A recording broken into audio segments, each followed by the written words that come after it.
আসসালামু আলাইকুম। আমরা আগামী পর্বে যে বলেছিলাম পুলেট কিনবো আমরা, তো আমাদের সেই পুলেটটা 900 পুলেট ঠিক হয়েছে 40 টাকা সপ্তাহ। তো আমরা 11 সপ্তাহের পুলেট নেব। তো সেই পুলেটগুলোকে ভ্যাকসিন করানো বাদ আছে কিছু ভ্যাকসিন। তো তার ভিতরে একটা হচ্ছে কলেরার ভ্যাকসিন। সেই ভ্যাকসিনটা আজকে দেওয়ার জন্য আমরা এখানে এসেছি, যে বাড়িতে কিনেছি। তো তো সেই মুরগিগুলোকে এখন ভ্যাকসিন করাবো। তো ভ্যাকসিন কিভাবে করানো হয় সেটা দেখতে থাকুন। তো ডাক্তার সাহেব ইতিমধ্যে চলে এসেছে ভ্যাকসিন করানোর জন্য। তো এটার মাধ্যমে ডাক্তার ভ্যাকসিন করে। তো ভ্যাকসিন কীভাবে করানো হয় সব কিছু আপনাদেরকে দেখানো হবে।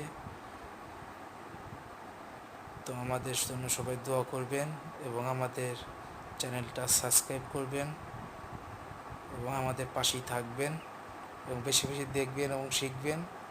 এবং দোয়া করি আপনারাও যারা বেকার আছেন তারাও এগুলো করার চেষ্টা করবেন, যাতে করে চাকরির পিছনে আর না দৌড়ানো লাগে কারো।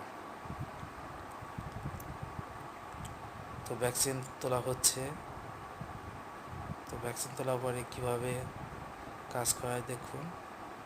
তো এই জায়গায় একটা মজার বিষয় আছে, এটা কিন্তু একটা মেয়ে উদ্যোক্তার খামার। তো ইচ্ছে করলে যে সকল মেয়েরা এসএসসি ইন্টার পাস করেছেন অথবা স্বামীর সংসার আছেন, তারাও ইচ্ছা করলে এই পুলেটগুলো কিন্তু করতে পারবেন। তো এই জায়গায় একটা মেয়ে উদ্যোক্তা, সে ডিম পাড়া মুরগি আছে প্রায় 750-র মতন এবং পুলেট তৈরি করেছে 1000।